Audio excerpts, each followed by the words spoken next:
Thank you, Steve. So Eric, would you turn on the annotation tool, please? Thank you.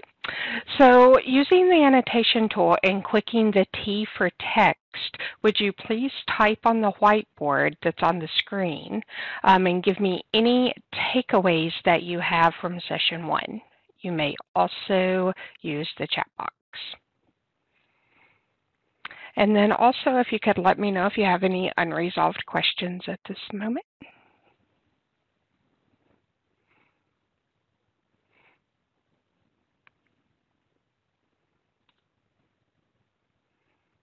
Okay, 7 p.m. on the second business day of the month is important, right, to report all of your loan and pool data.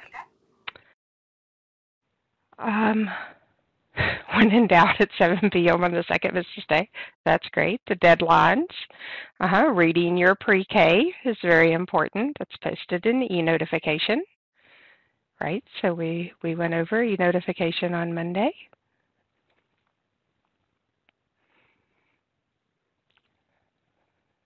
So that's make sure e-notes get to the right people. Yes, because not all e-notes are for the investor reporting folks. So sometimes you have to send those to different people internally. That's a great one.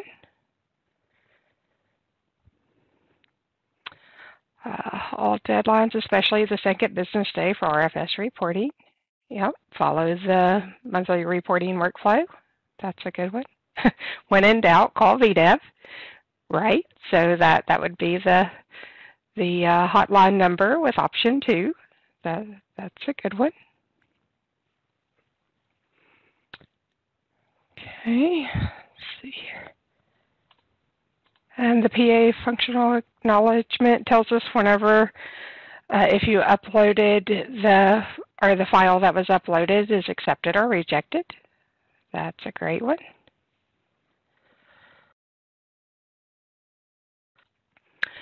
Okay, we'll give this a few more seconds.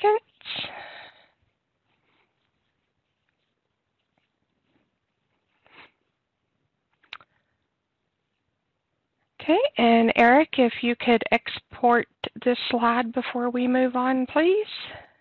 Thank you.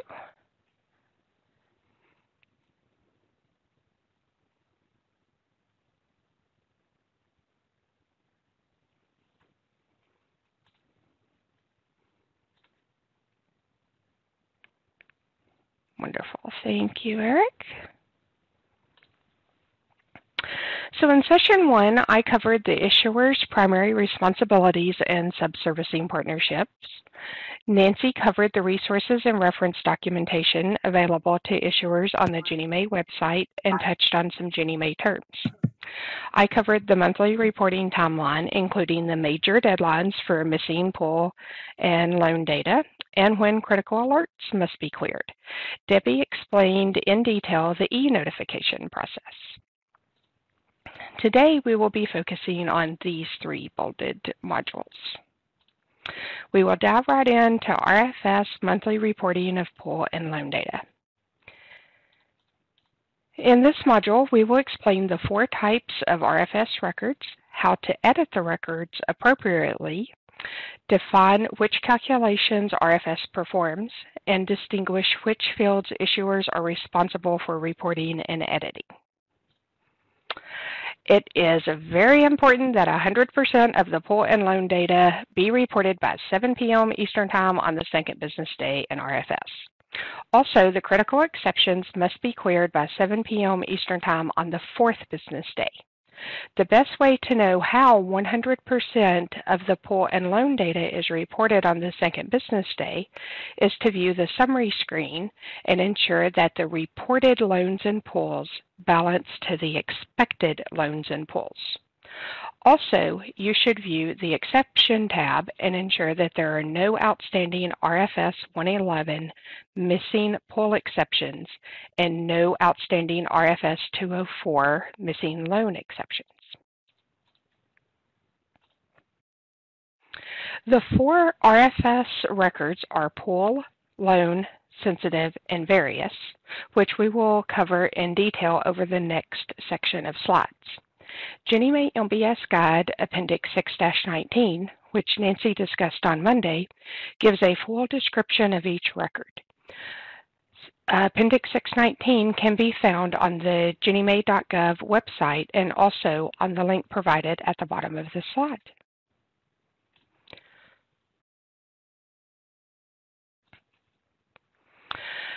The pool record contains data elements related to the Ginnie Mae pool and is required each month. One record reports one pool. Therefore, if you have 10 active pools, then your RFS file should have 10 active pool records. The information in the P record represents the monthly cumulative pool status as of your Ginnie Mae cutoff date. The P record includes unscheduled principal. Unscheduled principal is liquidations, which are payoffs, buyouts, and loss met, to name a few. Curtailments, adjustments, and claim funds are also considered to be unscheduled principal. These funds roll to the pool record from the loan record and reduces the security RPB. Page 7 of Appendix 6-19 displays the P record layout. Also, at the very bottom of the screen, a sample of the P record is displayed. It is a string of text with specific start and end points for each field reported on the P record. Please note that some of the fields are signed fields showing a plus or a minus sign. Important RFS calculations. On the pool record, the 7 below fields are calculated for purposes of editing for loan and pool accounting and for 11.710A pool summary data. The security RPB is reported by the issuer. Field 7 calculated by RFS and not reported by the issuer are opening security RPB, scheduled principal, interest due security holder, cash due security holder, the calculated closing security balance, guarantee fee, and liquidations in full FIC. Issuers report adjustment to FIC and closing FIC. RFS calculates and compares the adjustment and closing FIC behind the scenes. Please raise your hand if you are familiar with the 11.710A.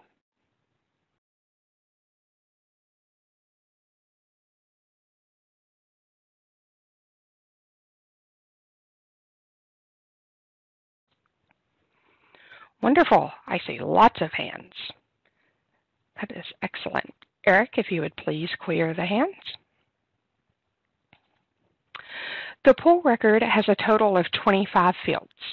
This slide shows fields 1 through 9. The pool record always begins with the letter P.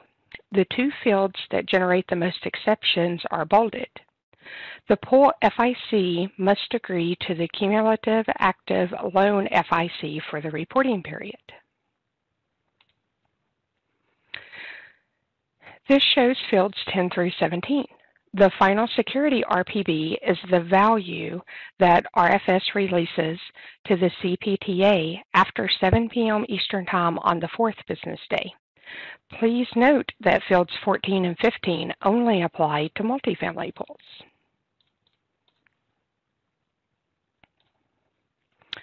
And this shows fields 18 through 25, which is the end of the P record.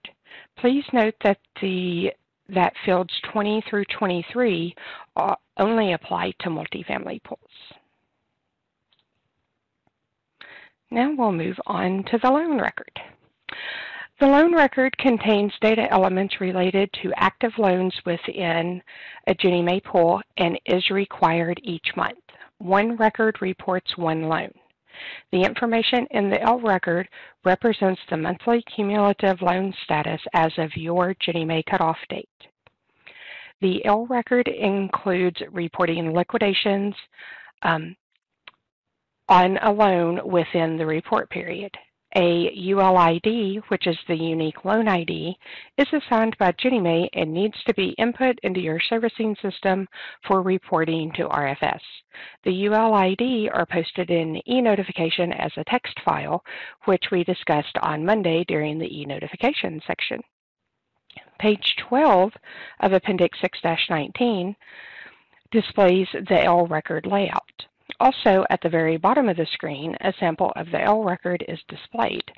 It is a string of text with specific start and end points for each field reported on the L record. The loan record has a total of 29 fields. Here we have the first 8 fields. The loan record always begins with the letter L. The 3 fields that generate the most exceptions are bolded. Case number, first payment date, and loan maturity date should all match the reported values on the 11706. The case number layout for each agency can be found in APM 02-17. The first payment date and maturity date have different reporting requirements for modified loans. This shows fields 9 through 15. Loan OPB must agree to the original note even if the loan has been modified. Last installment paid date should be reported when a full P&I payment has been received.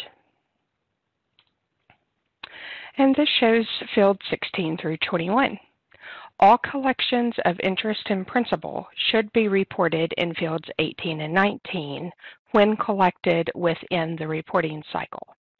If you collect more than one payment during the reporting cycle, the total must be reported in fields 18 and 19. And this shows fields 22 through 29, which is the end of the L record. Construction draws must be reported in the net adjust UPB field, and the loan UPB must be reported even if the loan is being liquidated. The liquidation information is in fields 24 through 28. Since notice that field 29 is not required for multifamily loans. I will now turn it over to Steve. Thanks, Christy. Christy just covered the pool record and the loan record, which are both required records for your monthly reporting. The next set of records are the sensitive loan record and the various loan record, both of which are only as needed for reporting. They're not required for every loan for every month. So the sensitive record, let me cover that, contains static information, which was reported originally at loan and pool origination. Issuers should only use this sensitive record if they need to make a change to that originally reported information, and that's only if it's incorrect or incomplete. There isn't a lot of fields that apply to multifamily in the sensitive loan records, so I'll go through the ones that do apply. And one thing that you can note on page 20 of Appendix VI 19 is the layout for the sensitive loan record. All right, let's look at some of the fields within the S record.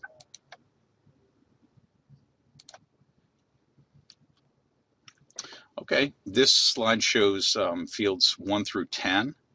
The name of the organization should be reported in field 9, borrower last name. This is borrower 1, and this is a multifamily. This is where the multifamily loan would be reported for the organization name. If you notice on the next slide, There are slots for borrowers 2, 3, 4, and 5. None of these apply in the multifamily reporting, so these just get bypassed.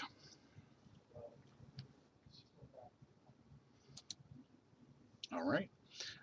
Next, the other record that we want to cover that is an optional record is the various loan record. This also contains static data. This again should only be reported if there is a change to the initially submitted data on the form HUD 11706 scheduled pooled mortgages. This is similar to the sensitive record, but there are a few differences. With the various loan record, there are 25 fields, and only 4 of these apply to multifamily. So there shouldn't be reporting for the other set. The ones there at the bottom, field 5, LTV, field 7, debt service ratio, field 10, the MERS min, and field 11, the MERS mom. Okay, now VI 19, page 23 is where you'll find your layout for the various loan record. And at the top of that section, there is a very good information on what a controlled field is in the various loan record.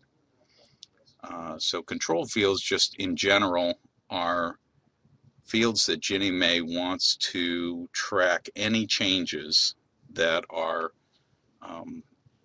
being reported. Okay. What I'd like to do now is ask that if you have worked with the various loan, various suspense, which is working with a controlled field, reporting a change to a various field, raise your hand, and we could see who has performed a various suspense. As a reminder, this is reporting a change to one of those 4 fields on the various loan record. I see a few hands. There's not many. You probably are getting it all right on the 11706, so you don't need to make any change to any reporting on the various loan record. Okay, Eric, if you could clear the hands. All right. To know what a field is with a controlled field on the various loan record, we indicate that with an asterisk after the field. If you notice there on field 5, the loan to value, there's an asterisk after that name in the field name, and that indicates that it is a controlled field. So any change to loan to value will be suspended, and we'll talk about the suspense process in a bit. You can notice also the debt service ratio is not a controlled field, but it does apply to multifamily pools. All right. Moving to the next set of fields in the various loan record. Here you see the min and the MERS original mortgagee, or the mom. The min is the code that identifies this loan in MERS, and the mom is a yes or no flag indicating whether it is in MERS. Both of those fields are the only field on the screen that are multifamily related.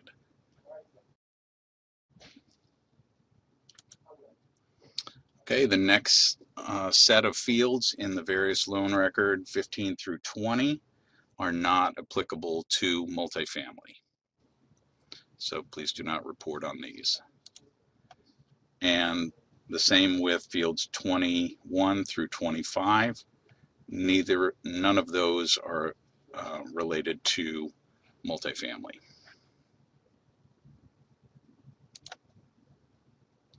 Okay, I alluded to the various suspense process earlier. Let's talk a little bit about how this works. So when a loan is reported at pooling and there is a incorrect or incomplete data, we do allow reporting on the various loan record to make that correction. You would submit a V record and you would make the change to one of those 4 fields. What happens when that occurs? Let's say you make a change to an LTV from one value at pooling to a corrected value on the V record. What occurs then is that loan is suspended, and it goes into a suspense process where you're allowed to review that loan. You see the old value and the new value, and you give an indication to Ginnie Mae as to whether the new value is to be accepted or to be rejected. How you know if you have suspended records is that number 4 there. You receive an e-notification on the 7th business day indicating that you have suspended various records. And so that's one of the ways that you will know, and please check your e-notification for that on the 7th business day. What the issuer will do at that point is they will download a listing of all the loans that have a suspense. You'll review those. You'll say whether or not those are accepted or rejected, and then you'll email that to ginniemayvarious@deloitte.com.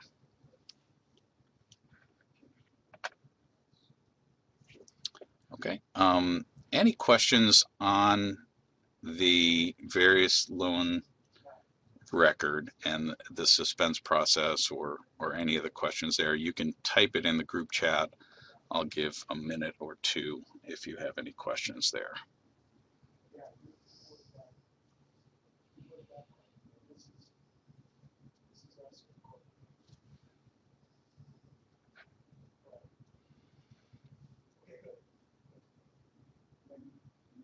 All right. Oh, we have one question coming.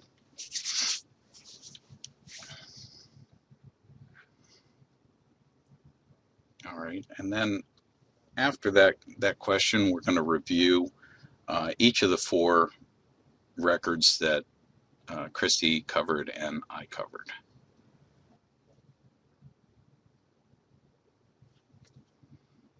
All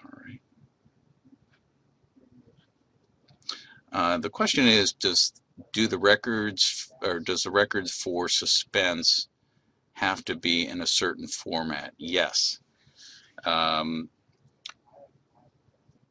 I'm glad you asked that question. I'm going to go back a few slides to the various loan record. If you notice there on Appendix VI 19, page 23, that will give you the layout for submitting that V record. Okay. There are also some samples at the end of VI 19 for each of the records P, L, S, and V, and so you could see that toward the end of the VI 19. Thanks for that question, Pam. All right. Eric, if you could turn on the annotation tool. Now we're going to put a mark on any of the records that it applies to this comment, contains static information. Go ahead and mark your.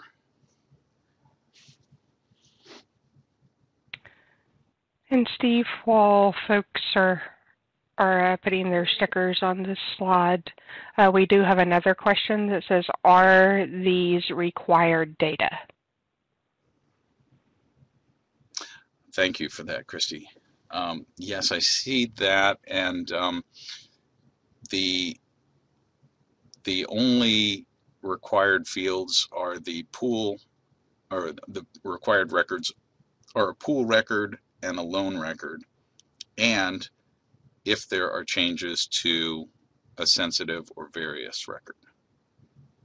Okay, so and the data covered in the sensitive and various that I just covered are the only required for multifamily. The other ones for single family, please do not report on those fields. So good question. All right, we have good voting on our first question here. Static information is on the sensitive and the various. So both of those, very good.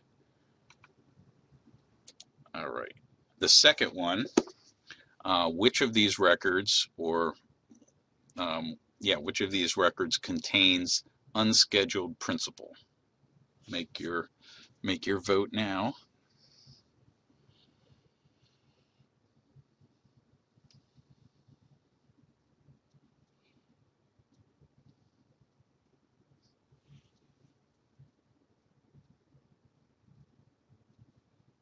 Unscheduled principal.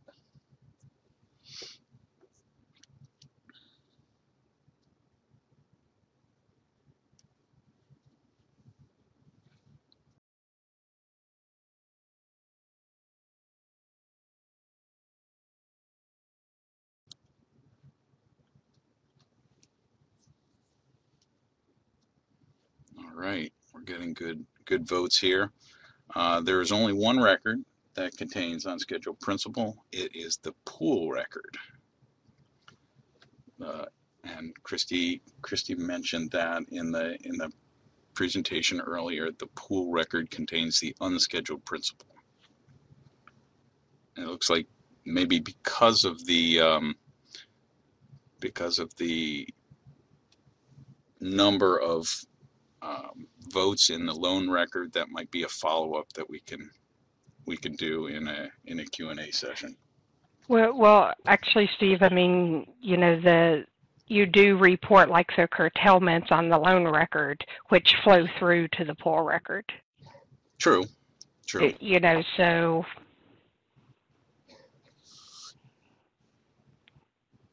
All right, and we'll go on to the third question. That's a good point, Christy. Thank you. Only report if there's a change to data that was initially submitted on the form 11706.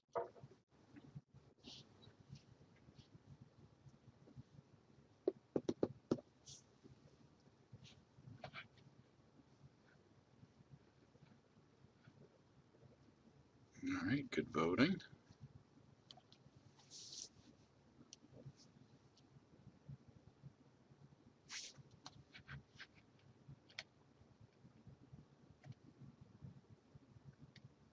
Give it another second.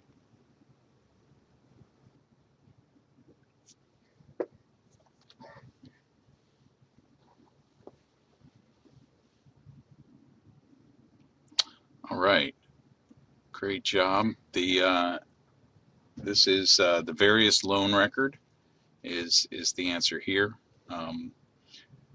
The sensitive loan record has got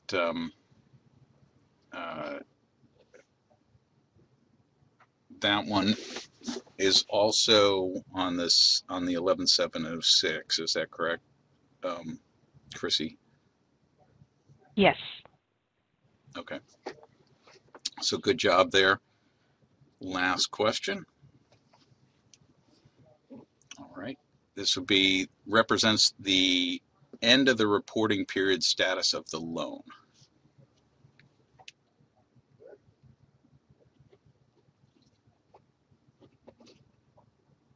All right, everybody can vote.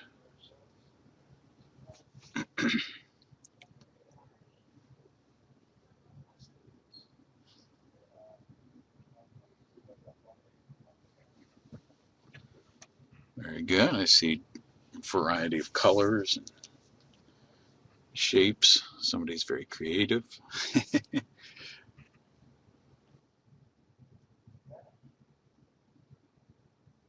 All right. Good voting here. Let's have everybody participate if we can. This is good. The answer here is, because it's the status of the loan, the answer is the loan record. All right. Thanks for voting, everyone. I will turn this over to Christy now. Thank you so much, Steve. So in this module, we will define the common exception messages and the summarization alerts, explain how to navigate the exception feedback summary screen, and list steps on how to download your exception file as a CSV file. RFS is the reporting and feedback system. Both pool and loan level information may be entered online in RFS, or a file may be uploaded. Any information input into RFS is subject to editing. This upload exception feedback is provided for any files that are accepted and can be viewed on the functional acknowledgement screen in RFS and also within eNotification. This is the initial edit process. Data uploaded or entered manually online will be processed by RFS and will be summarized only if 90% of the data has been reported and are accepted. The summarize process performs the accounting calculations for the pools and loans within the issuer's portfolio. Summarization occurs automatically when the issuer has reported 90% of the pool and loan data.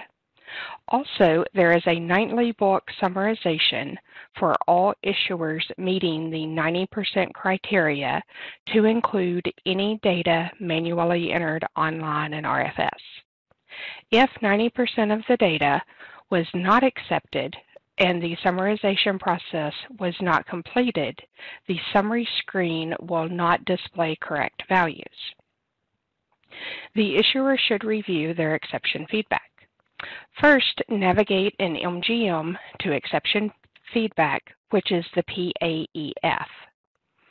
Then onto the summary screen. This provides a snapshot of the monthly reporting activity and the total number of outstanding exceptions. Then you would click on the Exceptions tab at the top of the screen to display a snapshot of outstanding exceptions. By clicking the Download tab and clicking Download Exceptions, this will download a full list of your outstanding exceptions as a CSV file. A best practice would be to save this download of exceptions daily. Summarization performs important calculations in RFS, which include the number of pools expected and the number of pools reported by the issuer, the number of loans expected and the number of loans reported by the issuer. Loan level delinquency is based on the current reporting period from field 3 of the file header record and the last installment paid date from field 12 of the loan record. The pool FIC is compared to the loan level reported FIC and the principal and interest collected, which is summarized from the loan level. Summarization generates exceptions when inconsistencies exist between pool and loan level reporting and occurs when 90% of the data is reported. As a reminder, there is a nightly bulk summarization for all issuers that have reported at least 90% of their pool and loan data. This shows a snippet of Appendix 6-19 with possible exception messages for each field. Eric, please turn on the annotation tool. Using the annotation tool, place a sticker on the RFS 111 exception. All E-level RFS 111 exceptions explains that there is no activity reported for the current reporting period, which means the pool is missing. This exception would display on the pool screen in RFS and would appear on the exception download CSV file. To fix the RFS 111 exception, the pool would have to be manually entered in RFS on the pool screen, or a file would need to be uploaded that included the missing pools. Also, summarization alerts are italicized in Appendix 6-19 and only appear in RFS once 90% of the issuer's data is reported in RFS. Wonderful. Look at all those great stickers. Thank you so much for your participation. In page 1 and 5 of Appendix 619 explains the severity level of exceptions. If you receive an error or an E-level exception, then your record did not load in RFS. E-level exceptions can occur on any of the 4 types of records, which are the pool, loan, sensitive, and various. The RFS 111 exception, or missing pool exception, must be cleared by 7 p.m. Eastern Time on the second business day. Other outstanding E-level exceptions are expected to be cleared by 7 p.m. Eastern Time on the fourth business day. Critical or C-level exceptions are related to remittance and/or disclosure data. These only occur on to pool and loan level reporting.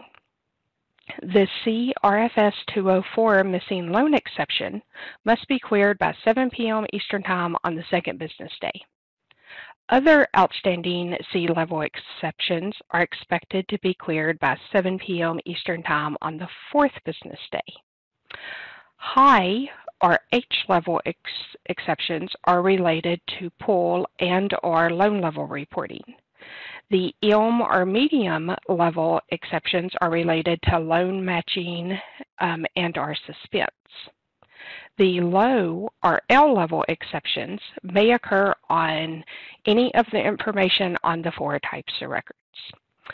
Eric, would you turn on the annotation tool, please?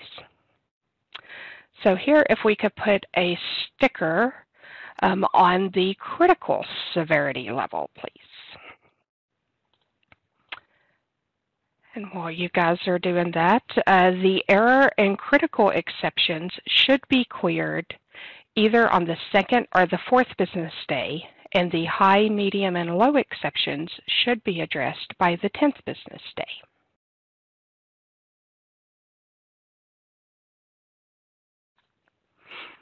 Wonderful.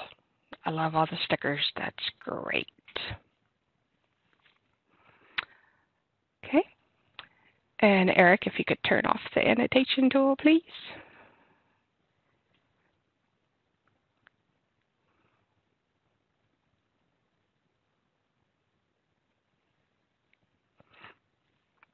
Okay.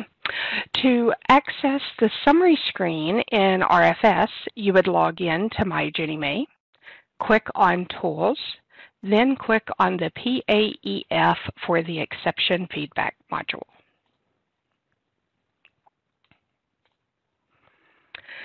The exception feedback screen is displayed. The screen shows a roll-up of all of the pool and loan level information that has been accepted from a file upload or manual entry for the current month.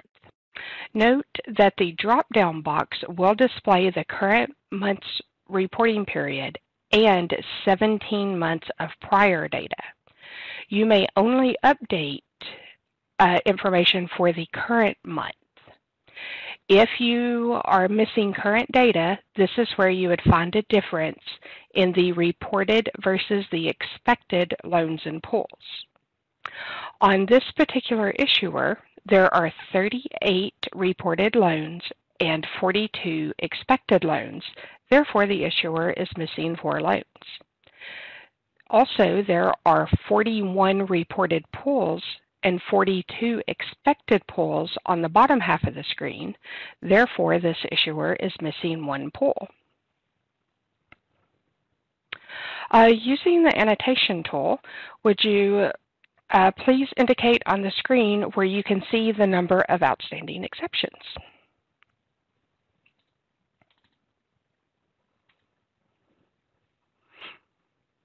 Wonderful. Yes, that is correct. They are right up there and at the top of the screen. Wonderful. Yes, there are 23 outstanding pool exceptions and 11 outstanding loan exceptions. A quick story. An issuer contacted Ginnie Mae Issuer Support stating that she received a call from the investor concerning delinquent loans. The issuer stated they did not have any delinquent loans. We researched the reported data in RFS and determined that these loans were not delinquent.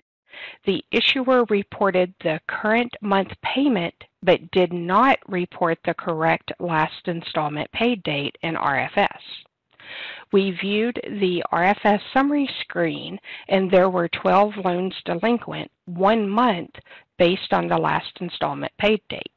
This is why you should compare the data that is on the RFS summary screen to your internal servicing system as soon as possible. I will now turn it over to Debbie. Thank you, Christy. Good morning, everybody.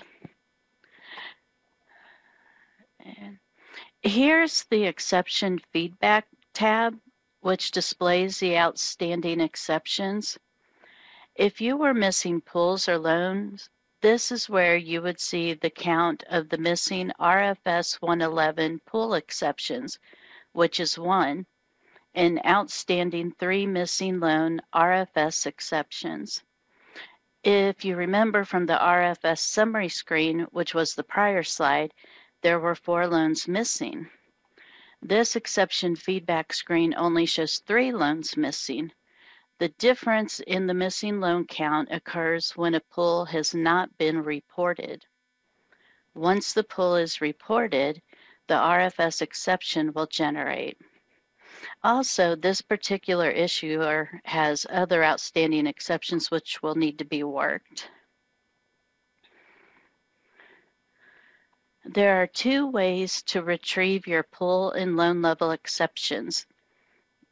Issuers may go to the Exceptions tab from the Exceptions Feedback module in RFS and click on the blue link to view them through the Exception tab, or the issuer may download a CSV file.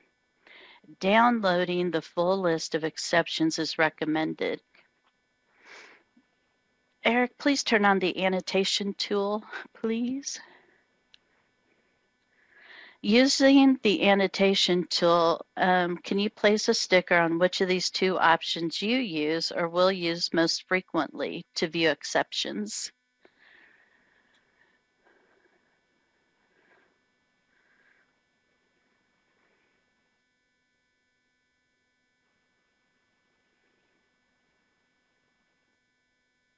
Great, that looks good. You all have this already worked out. Perfect. Okay. To download exceptions into a CSV file, navigate to the Exception Feedback module and click on the Download tab.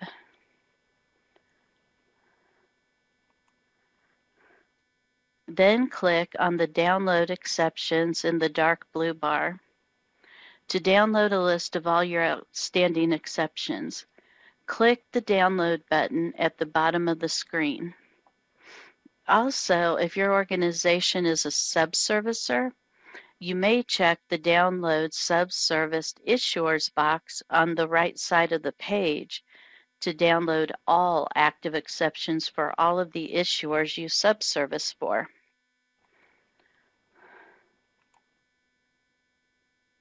After clicking the Download button at the bottom of the previous slide, the instructions page will display. Follow the instructions by right-clicking on the Download Exception CSV file. If you select the Open a New Window option, that is in the box on the right bottom corner of the screen. The CSV file opens and will display all of your outstanding exceptions. Please save this file as Excel. I will now turn it back over to Christy. Thank you, Debbie. So after clearing any exceptions, you should always save and summarize the pull activity record by clicking the Save and Summarize Pull button at the bottom of the pull screen. If you have reported or updated a loan record, the calculated pull security RPB may change and create new exceptions after, may create new exceptions after the nightly bulk summarization. Another quick story. On the third business day, if an issuer liquidates a loan and does not save and sum the pull, then the morning of the fourth business day, that issuer will have multiple critical alerts on the pull record. Then the issuer will need to clear those critical exceptions prior to 7 p.m. Eastern Time on the fourth business day. So Eric, would you please post our first polling question?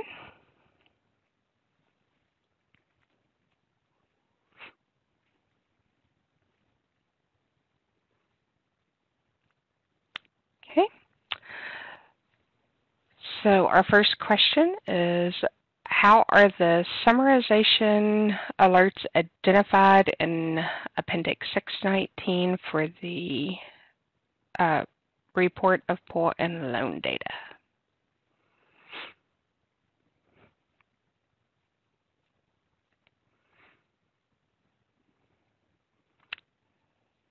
So if we could get everyone to vote, that would be great.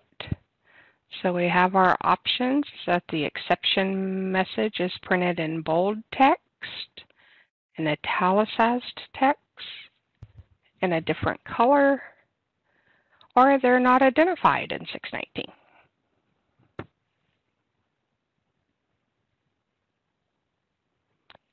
Okay, we'll give it a few more seconds.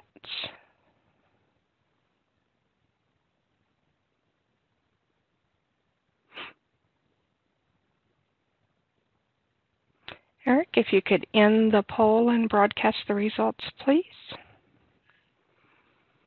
Thank you. So the correct answer is B. The exception message is printed in italicized text whenever the summarization, whenever it's a summarization alert in Appendix 619. Okay, if you could post our next question, please, Eric.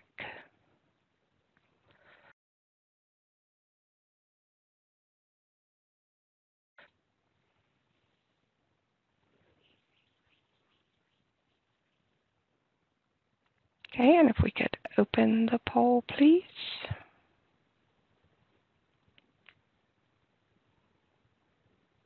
Thank you.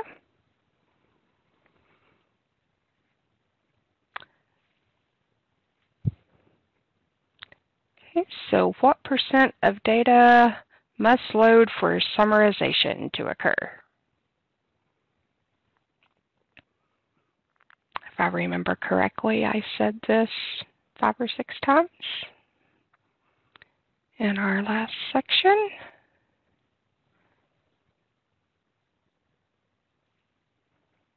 Okay, we will give it just another couple minutes, or another couple seconds, I'm sorry.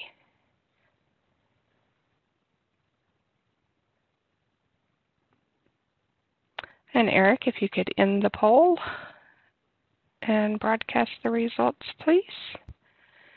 So it looks like 87% chose the correct answer, being the 90% of accepted data. So thank you so much, Eric, for that. Okay, so now we will be taking a 5-minute break. When we reconvene, Nancy will be presenting. Eric, would you start a 5-minute timer, and we will join back at 11:07. Thank you. Welcome back, everyone. We're going to go ahead and get started on the next section. This is Nancy Strickland, and I want to say that all 3 multifamily account executives have joined this training. Thanks, everyone. For this module, we will describe the methods used to submit data, requirements to report data, and how to report corrections and confirm that your file was successfully uploaded. Christy touched base on this a little earlier in the presentation. Issuers can submit data online through the RFS activity screen. They can also use the file upload function within RFS, and the third option is to use Secure File Transfer Protocol, SFTP. Please put a sticker on the option that you use to enter your data into RFS.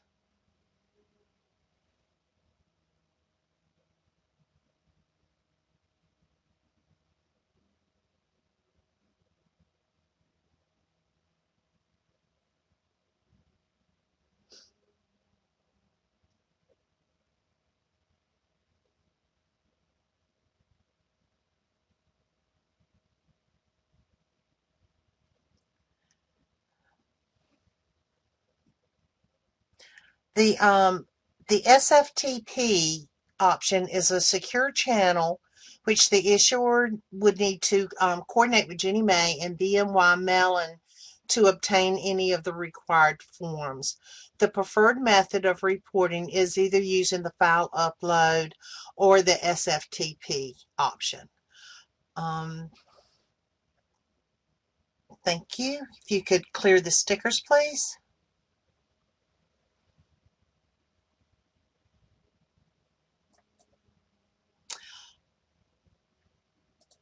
RFS does not distinguish between an original file or a correction file. All files use the same format. The only difference is we ask that you number your file as 01, 02, 03 in the naming convention. Once a file is received and processed, the data is incorporated into the previous data in RFS. Data cannot be reversed or backed out after the file has been accepted. RFS provides information feedback on your file submission. You receive a functional acknowledgement with an A for accept or an R for reject.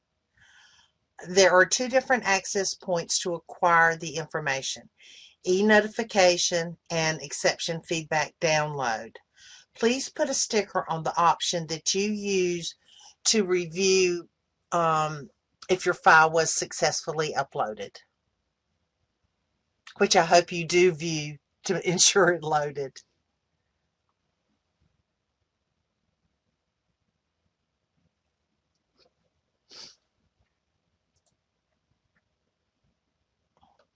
Files can reject due to many different situations. The most common is the length of record or incorrect file name. Please do not assume your file uploaded or will upload. Please verify by using either of these 2 methods. So it looks like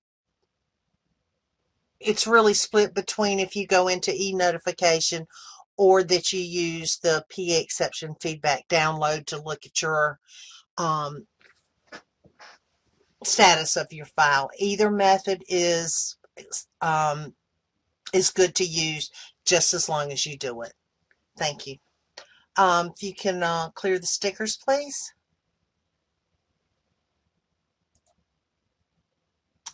To view the functional acknowledgement in RFS, you may access the Pool Accounting Exception Feedback screen.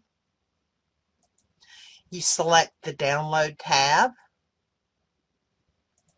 and the screen shows several download options. The screen also displays file information, the receipt date, the pool and loan count, and accept reject status. This issuer has submitted 3 files, 2 rejected and 1 accepted. To view the reason the file rejected, you can place your cursor on the file name you want to review at the far left side of the screen and click.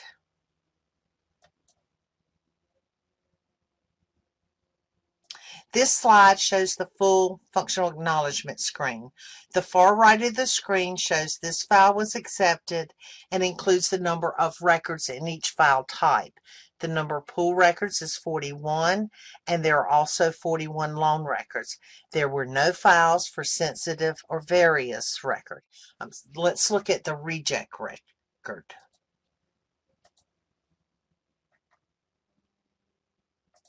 This slide shows that a file rejected. It includes the reason it rejected was the file name format is incorrect. It still includes the number of records, which was 41 pools, 41 loans. Should a file reject, please correct the reason for the reject and resubmit the file.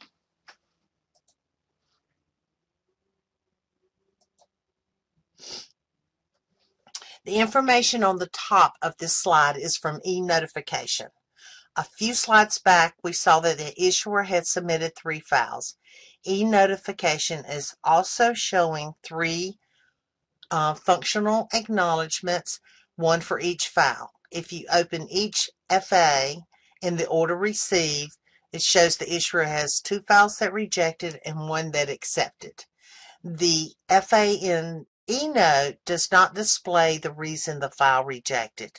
You would need to review the RFS download screen and open the file and read the reject message. The 1 file that was accepted created the PA exception feedback message. I think I mentioned on Monday that if your file rejected, you would not get an exception feedback message or notice in e-notification.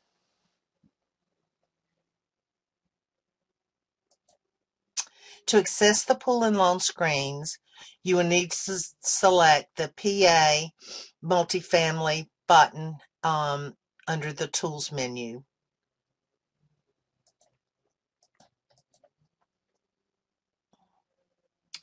This opens to a screen where you have several options. You can see the pool record, the loan record, quarterly verification, prepayment penalty, and each module also has a user guide.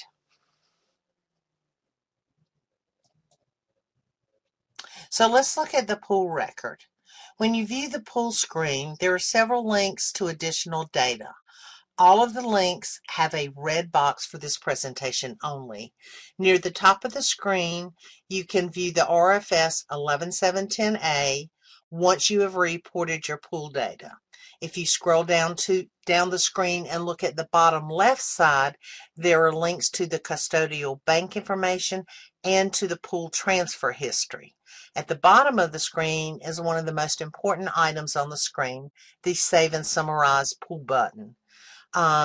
Please remember to select Save and Sum after manually entering or correcting data on the pool record, and also save when you enter a loan or make any correction to the loan record. Please raise your hand if you notice that on the bottom left-hand side on the bottom left-hand side, there were the plus buttons for the custodial bank information and for the pool transfer history.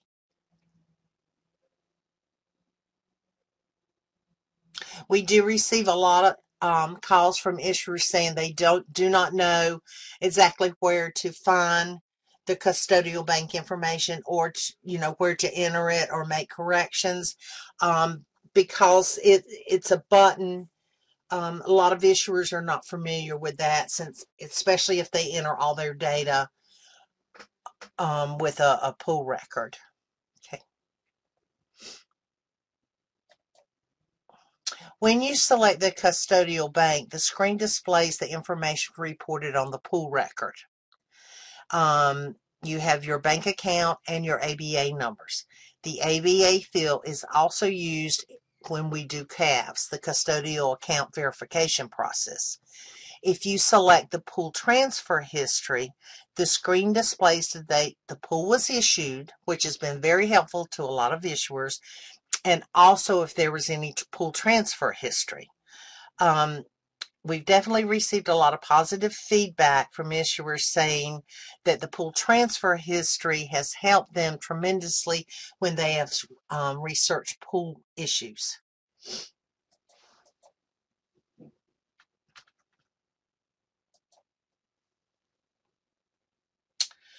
Excuse me. So let's look at the data that you'll see when you select the 11710A link. The data on the A is from the issuer reported pool and loan records, along with RFS, calculated values, and information reported at origination. Issuers are required to generate and maintain an 11710A each month, whether they manually create these or their system generates them. These are usually asked, the issuers are usually asked to provide these during an audit. The RFS 11710A is not considered a substitute for either the system generated form or manually generated forms. For this screen, we've split it into two different slides. So the first slide, section 1, is the loan information.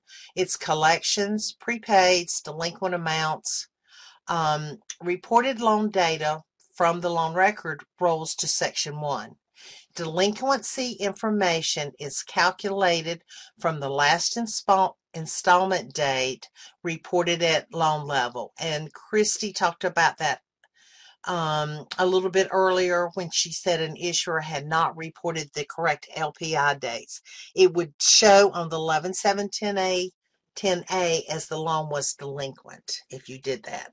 Delinquent, if you've ever had a discrepancy between your in-house data and the RFS summary, you can download all of the 11710As and review each pool in an Excel file. Each field on the 11710A will show as a column in Excel.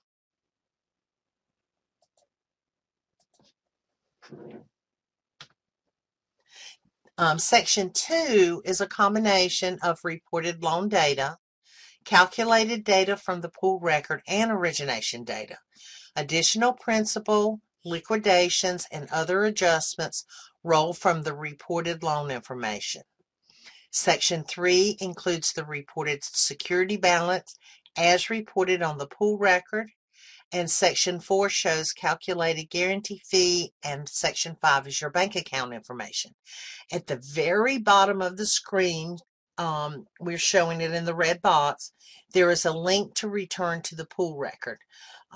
This enhancement has received a lot of positive feedback from issuers and also from us. For the newer issuers, we used to have to go back to the pool record and re-enter the pool number again to get back to the pool screen.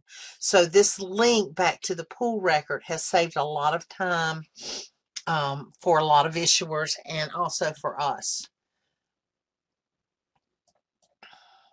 So let's look at the loan record.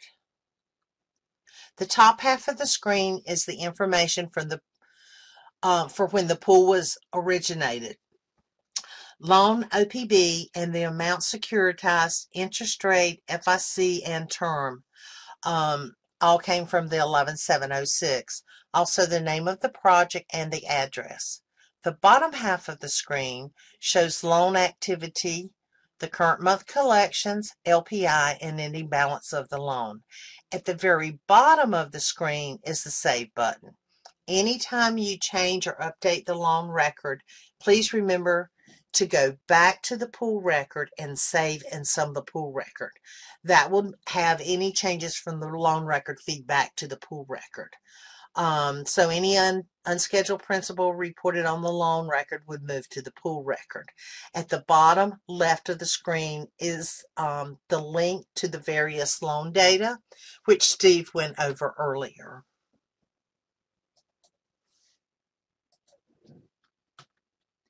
These are the 4 fields from the various data that we reviewed earlier. If you have reported various data, you can review the data by selecting this link. Okay, I'm turning this back over to Christy. Thank you. Thank you, Nancy. To liquidate a loan in RFS, you would navigate to the loan screen, click on the Liquidate Loan in the dark blue bar. Then you would input the last installment date, select one of the 6 removal reasons from the drop-down box, and enter the actual removal date on the left side of the screen. Then you would enter the liquidation interest and the liquidation principal on the right side of the screen. After you've entered the liquidation principal, the liquidation balance should autofill as RFS has taken the opening UPB and subtracting the liquidation principal. You do want to ensure that you click the Save button at the bottom of the Liquidate Loan screen. Then navigate to the Pool screen and click the Save and Summarize Pool button. By saving and summing the pool, RFS moves the liquidation in full FIC and the liquidation balance over to the liquidation fields on the pool screen, which means that the issuer will be passing through the liquidation funds through to the security holders. This also lowers the RPB of the pool for the current reporting month. Using the thumbs up or thumbs down, would you give me a thumbs up if there are 6 valid removal reasons that Ginnie Mae uses? And give me a thumbs down if there are not 6 valid reasons, removal reasons that Ginnie Mae uses. Okay, I'm seeing lots of green thumbs. That is wonderful. And yes, that is correct. At the moment, Ginnie Mae does have 6 valid removal liquidation reasons. Eric, if you would clear the thumbs, please. You may wonder how the liquidation interest and principal are calculated for inputting on the Liquidate Loan screen. Here's a sample liquidation amortization schedule. As all Ginnie Mae MBS loans are schedule, meaning the issuer must pass through scheduled interest and scheduled principal whether you collect the payment or not. All liquidated loans are amortized 1 month greater than the current reporting period. This reduces the liquidation principal balance by the scheduled principal, which is included in the pool record. The total interest due and the total principal remitted numbers are at the bottom of this liquidated record, is needed for the Liquidate Loan screen in RFS. Most servicing systems will complete a similar report like the one displayed. I will now turn it over to Debbie. Thank you. If you would, raise your hand if you've ever used the pull list function in RFS.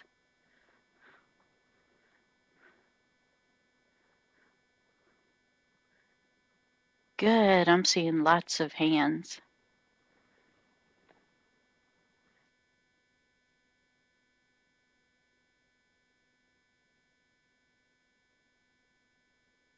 Right. Okay. Eric, if you would please clear the hands. Issuers are able to view each pool number, the pool type, the pool status, and the loan count. You can access the list when in the pool record by selecting Pool List. Please enter your lowest numeric pool number so the complete list will show. If you only gave alphanumeric pool numbers, enter the lowest starting with A. You can then select or click on Pool Status to view the pool record. To view the loan record, click on the pool number. You can view the loan list when in the loan record by selecting Loan List. You'll need to enter the pool number to retrieve the loan numbers. You can select click on ULID to view the loan record.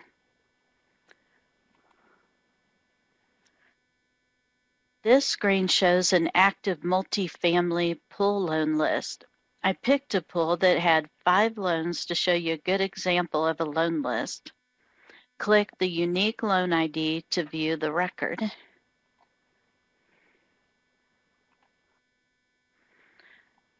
The pool activity screen contains fields the issuers report pool record. These are fields that are moved or rolled to the pool record from reported loan activity and system calculated fields. The fields or sections in the red box are reported by the issuer. This also includes the RPB adjustment. Always remember to report the T&I and P&I and replacement reserve funds you are holding. If funds for the loan payment were collected from the borrower, you should be reporting a service fee. As always, save and summarize the reported data. The loan screen captures individual loan activity. This screen reports collections, reversals, or adjustments. Christy mentioned earlier the reported LPI date determines if the loan will calculate as delinquent. The calculation is not determined on the ending loan balance. We have the red box around the various link and also the Save button. Please remember to save your data. I will now turn it over to Nancy.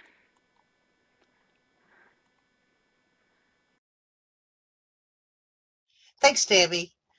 We mentioned several times to ensure that you save all your loan records after any changes and saving some of the pool records after any pool and loan changes or corrections have been made. We had a multifamily issuer that made several changes, several hundred changes on their data, and they never went and saved or summed any of that data. It was the 3rd business day, so they were very lucky. They were able to re-enter and save all the data prior to the 4th business day deadline. I don't know if it was last year or the year before, we integrated or merged the save and sum function, so it made it a lot easier. Issuers didn't have that separate button, so every pool is now summarized once you hit that save and sum button. So that was been very, very good for all the issuers.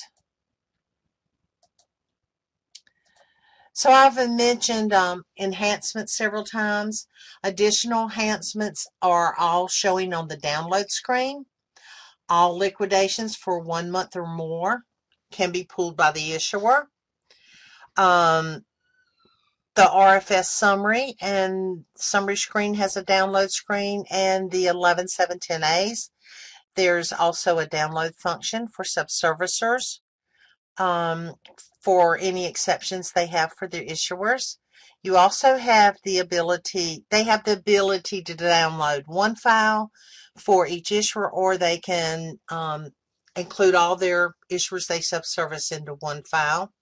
Pool transfers was identified as one of the hot topics. You can review your bank account data, ABA account numbers, after a pool transfer to ensure accuracy by downloading the 11710As. A lot of times when CAVs is due, the data from the pool records are loaded into RFS and moved to CAVs, and then the issuer will see a bank account there like, I don't have this bank account. But it doesn't really show which pools those are. This is one of the areas where you can download the 11710As and go to the custodial bank information and find out which pools that you have a different bank account entered. If you have used any of these downloads, please place a sticker on the function that you have used. You can it can be 1, 2, 3, or all 4 options.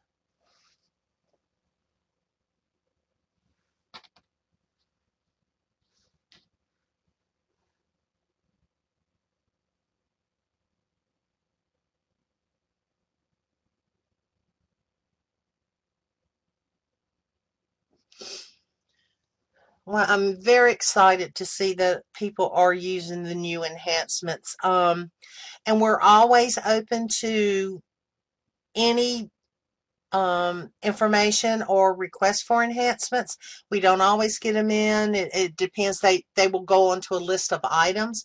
But if you do have anything that you think could help you or any other of the issuers, please let your issuer support analyst know.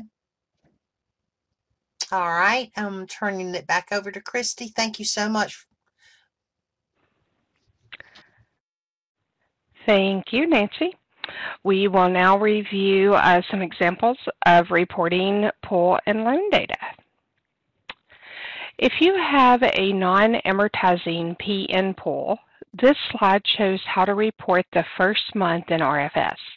The opening FIC needs to be 0. The adjustment to FIC needs to be the loan level FIC and entered as a positive number, and the closing FIC should be that same number. The scheduled principal and total principal should be 0. The closing security RPB should equal the opening security RPB.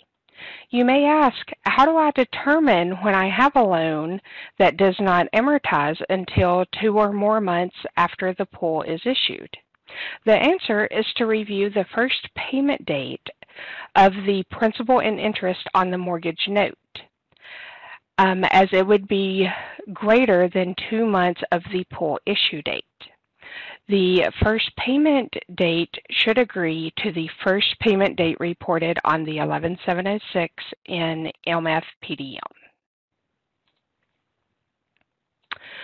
For CL or CSs, construction loan draws are entered on the Edit Construction screen in the principal draw field as a positive whole number, meaning you do not enter cents in the principal draw field.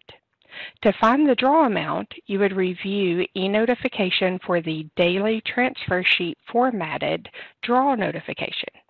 Also, there may be someone from your secondary marketing or capital markets team that would provide you with this draw information.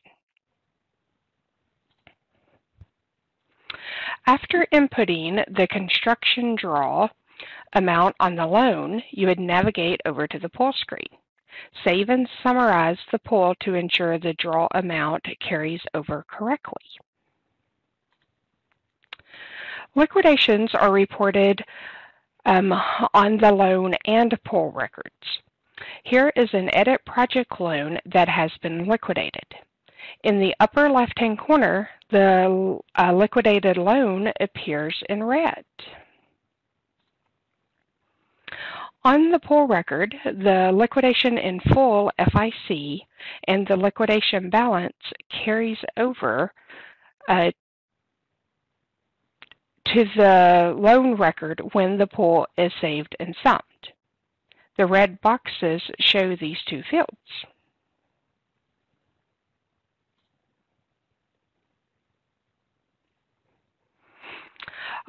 Interest rate reductions, also known as IRRs, should have a Code 6 other as the liquidation reason. In order to process a Code 6 others, issuers must receive written permission from Ginnie Mae prior to removal. You may ask, are IRRs like modifications? And the answer would be yes, they are exactly like modifications. So Eric, would you please post our first polling question?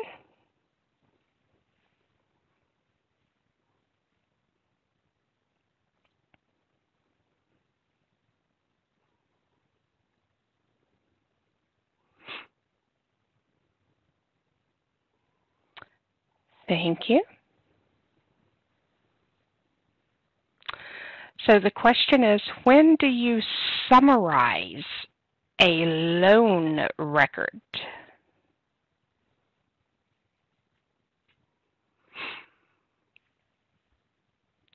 So we would like everyone to vote if possible.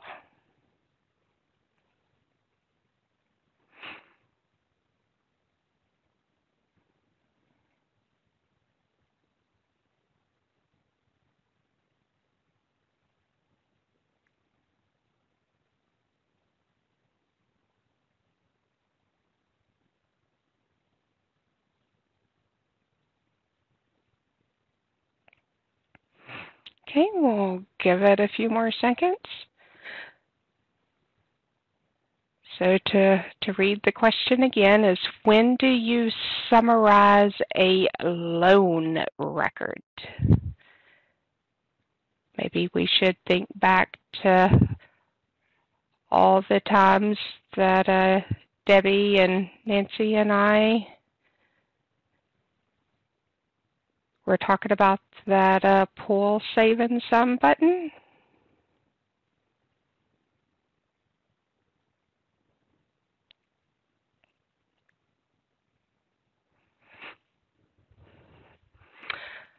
Okay, Eric, if you could go ahead and end the poll and broadcast the results, please.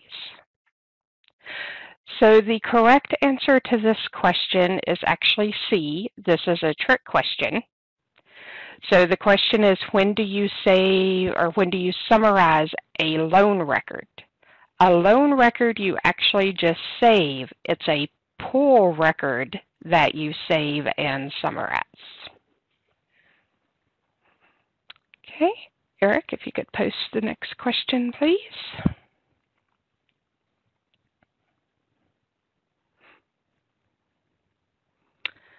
So which screen can you use to locate your bank account number? And Nancy went over this just a few minutes ago.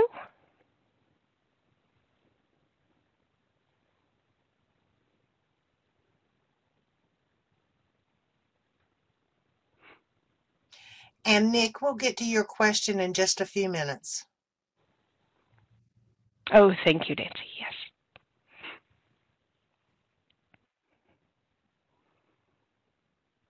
Okay, we'll give a few more seconds here for this question.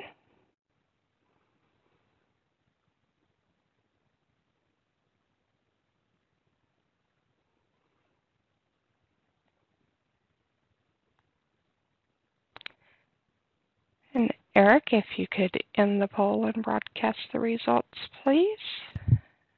Thank you. So the correct answer here is the poll activity screen. So it looks like 55% of the voting participants got that correctly. That is where you can locate the bank account information under one of the little pluses down at the bottom for the custodial account information. Okay. And Eric, if you could post our last question for this one, please.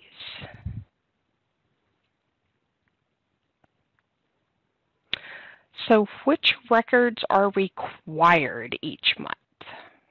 So this is something that Steve and I went over earlier when we were talking about the 4 different types of records.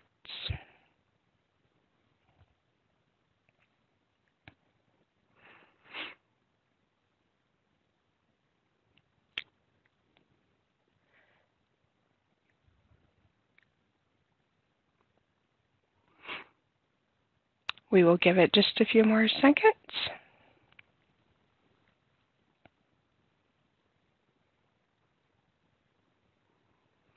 So Eric, if you could end the poll and broadcast the results, please. So the correct answer is C, the pull and loan records.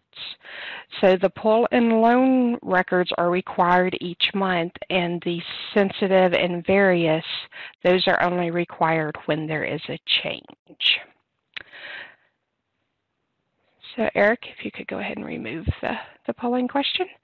So it looks like Nick has a question here. Is the opening FIC pre-populated, or is it part of the upload data?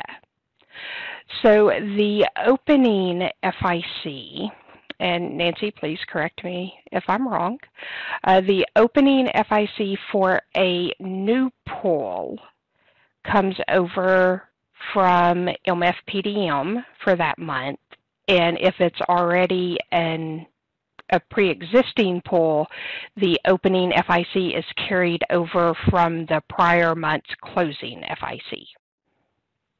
It's also reported on the pool record and also on the loan record.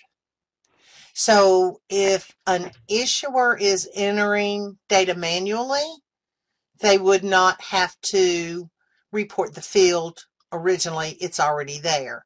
If they're reporting records, pool and loan records through RFS and file upload, that's a required field, and so they would report that data. If you're reporting a different amount than what you had last month, you may be receiving these exceptions. If you're not sure why you're receiving them, as soon as your file is uploaded, before you touch anything in RFS, call your analyst and have them look at it with you, and they can explain why you're receiving those exceptions. Pull your exception feedback report before you do that also. Okay? Wonderful. Thank you so much, Nancy. Okay, so before we move into our group activity, I would like to ask if any of the multifamily account executives have anything to add, or you are welcome to unmute yourself or type in the chat box. Good morning, everyone. This is Michelle. Good morning, Michelle. We can barely hear you. Okay, that's probably just me. Okay, how is it now? I do not have anything to add. You guys have done a great job. But if there is any specific question, policy clarification that is needed, everyone is welcome to either put it in the chat or send an email to either myself, Jennifer, or Patrick.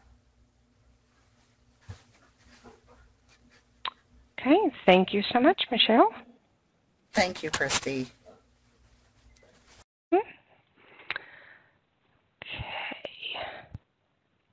so we will, okay. So it looks like we've got many times RFS requires us to enter the TIN number when we open a loan record. Yes, at the moment, the TIN or the SSN number field is required if you are making a change on the loan record. That is something that we are working with Multifamily to see what we can do about updating that.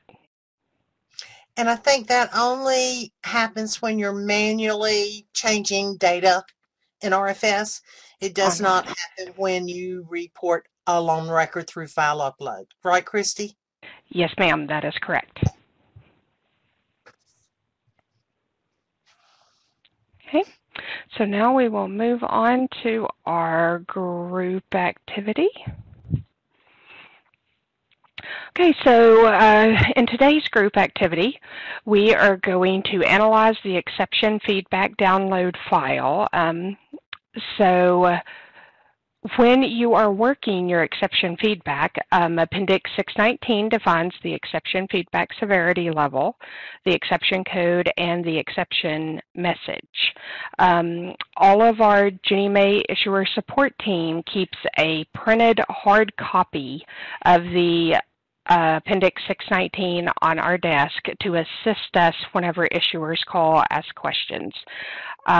So, you know, I know mine and Nancy's are pretty worn, and I mean, you know that because we use it a lot every month, right, Nancy? I don't anymore since I'm on special projects, thank God. Well, you used Yes, to. and I still have mine, and it is tattered and worn. It really. I know it's a large, yeah, it's a large document. A lot of people don't want to print it, or if they're working from home, they really don't, you know, have the means to print it. But it would be nice to have a link to it where when you call us and we ask you to look at the appendix, that you have it available. Absolutely, absolutely. And in my hard copy, I have highlighted and handwritten notes. It's just it's an awesome document.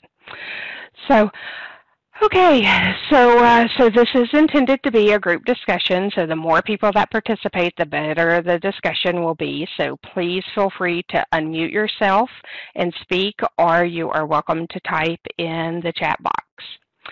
So here we have row 1 displays the column headings. So whenever you download this into Excel, you do have the ability to sort it, you know, based on your specific needs. You know, the original list is saved or sorted by severity code. Both the code and the field name identifies whether it is a pull or loan exception. So in this example, it was downloaded on the first business day and only one file had been submitted. So my first question would be, which alerts would you address first?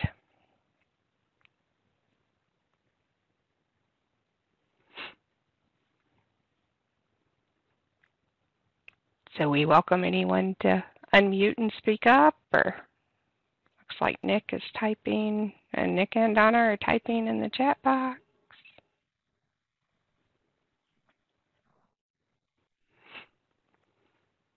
Okay, there we go, right? The E's, the critical ones, the severity level, that's great. So did anyone notice that there's an RFS 111? So if we have an RFS 111 and this is, you know, if your cutoff is the end of the month or the first business day, would you want to clear the RFS 111 and possibly the RFS 204 first? Looks like there's a couple RFS 204s on here. Yes. Wonderful. Yes, that is exactly what I would do. Is what I would want to make sure that all of my data gets reported first. You know, since the first deadline of the month is 7 p.m. On the second business day, you know, to have all of your pull and loan data reported, since that is the first deadline. And then second, you would possibly want to work your error and criticals, since the deadline for clearing those is the fourth business day at 7 p.m. And then work your high, medium, and lows, since the deadline is the 10th business day at 7 p.m. So then my next question, so we're going to combine question 2 and 3, is how would you clear your critical alerts, and what steps are involved in addressing each alert?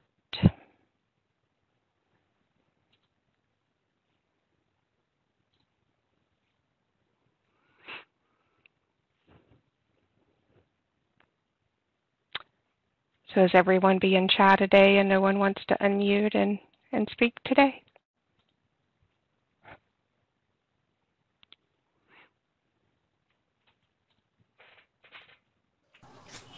Since I've been popular, I'll speak up. Generally, we will start with the loan level and basically work each pool as we go, because usually the loan level, once we clear the loan level, if we save in some, often the pool level will be cleared, but then if it's not, then we'll continue on to review the pool levels as we're kind of working our way down the list of severity. Wonderful. Thank you so much, Nick. That's awesome. Okay, and then correct the loan level exceptions and save, and then go to the pool and save and sum, then review. Yes, that is excellent. Absolutely excellent. Okay, well, I do know that we are getting pretty close to time, so we are going to move on to our questions. So if anyone has any questions, please unmute yourself and ask. Also, we do have our email addresses provided here on the screen, so you are welcome to email us. And also, I believe that Yolanda put in the chat earlier, you may also send questions to the askjennymay@hud.gov email box. And please don't leave. We have some questions at the end of this session for you to answer. Yes,